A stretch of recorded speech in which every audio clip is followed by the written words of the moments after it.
Mu nkuru dukesha igihe, umunyamakuru Ndahiro Valens Papy yasabiwe gufungwa imyaka 5. Ubushinjacyaha bwasabiye umunyamakuru Ndahiro Valens Papy igifungo cy'imyaka 5 no gutanga izahabu ya $1,200,000 y'u Rwanda. Urubanza yarezwemo n'umushoramari umushinja kumutuka mu ruhame no gutangaza amakuru y'ibihuha. Ni urubanza rwaburanishijwe n'urukiko rw'ibanze rwa Nyarugenge kuri wa 14 Gicurasi mu mwaka wa 2026. Ndahiro yarezwe na Ndayisenga Materne usanzwe ari umushoramari. Ni urubanza rwaburanishijwe n'urukiko rw'ibanze rwa Nyarugenge kuri wa 14 Gicurasi mu 2026. Ndahiro Valens Papy yarezwe na Ndayisenga Materne usanzwe ari umushoramari. Urubanza rushingiye ku nkuru ya Ndahiro Valens Papy yatambutse mu 2024 kuri BTN TV. Iyo nkuru yagaragazaga uburyo Ndayisenga Materne yifashishije imashini izwi nka Caterpillar asize ikibanza kiri mu kagari ka Tetero mu murenge wa Muhima,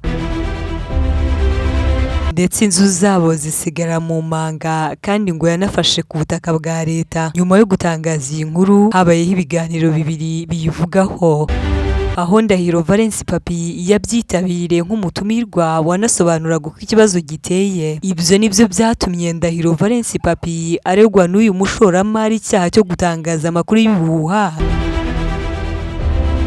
Ubushinjacyaha bwasobanuye ko muri ibyo biganiro n'inkuru harimo amagambo yo gutukana, arimo aho uwo mushoramari yagereranyijwe n'ifuku, nkerabuheri n'inkebebe, ndetse no ku bijyanye n'ikibanza cya Ndayisenga Materne harimo ibitari ukuri byatangajwe. Ubushinjacyaha bushingiye kuri izo ngingo bwasabiye Ndahiro Valens Papy gufungwa imyaka 5 no gutanga izahabu ya $1,200,000 y'u Rwanda. Ndahiro Valens Papy yaburanye ahakana ibyaha byombi ashinjwa, ndetse agaragaza ko atari we wari ukwiye kuregwa kuko ibyo yakoze yabikoreye ku bitangazamakuru bibiri ku buryo ari byo byakabaye kuba biregwa. Kandi Ndahiro Valens Papy yagaragaje ko yagiye gukora iyi nkuru mu izina rya BTN TV nyuma yo guhamagarwa n'abaturage bavuga ko Ndayisenga Materne arimo gusiza abafungira inzira akanashyira inzu zabo mu manga. Yavuze ko yakoze iyi nkuru kinyamwuga, ashyiramo ibitekerezo by'abaturage, ibya Ndayisenga Materne hamwe n'ubuyobozi, kandi iyi nkuru inemezwa n'ushinzwe gutokora inkuru muri BTN TV, bigaragaza ko yari nta makemwa. Ibyo ngo byanatumye ubuyobozi bufata umwanzuro wo guhagarika gusiza icyo kibanza kugeza n'ubu, ndetse n'abaturage barabyishimira cyane, kandi Ndayisenga Materne acibwa amande ya $9,000,000 z'amafaranga y'u Rwanda.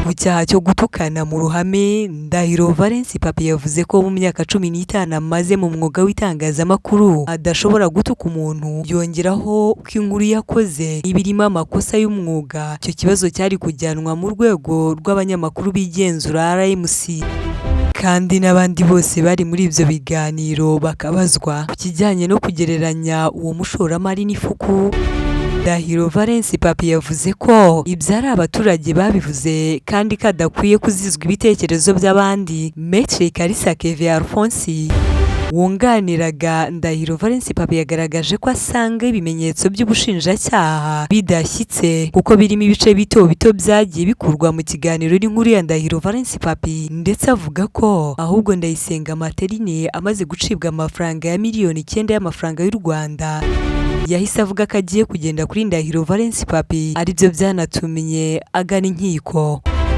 Ku bijyanye no kugereranya uwo mushoramari n'ifuku, Maître Kalisa Kevin yavuze ko uretse abaturage babyivugiye, ariko atari amagambo yavuye mu kanwa kabo, ahubwo basubiragamo ibyo abaturage bavuze. Yongeyeho ko ahubwo ibyo biri mu mujyo w'abanyamaboko bamwe basigaye bibasira abanyamakuru, aho kujya kubarega muri RMC bakabajyana mu nkiko bagamije kubibasira cyangwa kubacecekesha.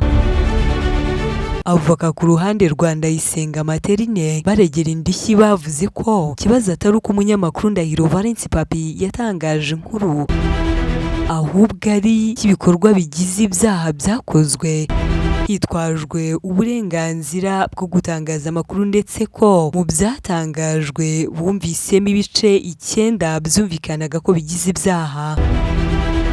bagaragaje ko ibyakozwe ari ibyaha atari amakosa y'umwuga, bityo ko bitagomba kujyanwa muri RMC ahubwo byagombaga kujyanwa mu rukiko bikaburanwa, ndetse ko Ndahiro Valens Papy hari ababa bamutumiye ngo yibasire abantu runaka.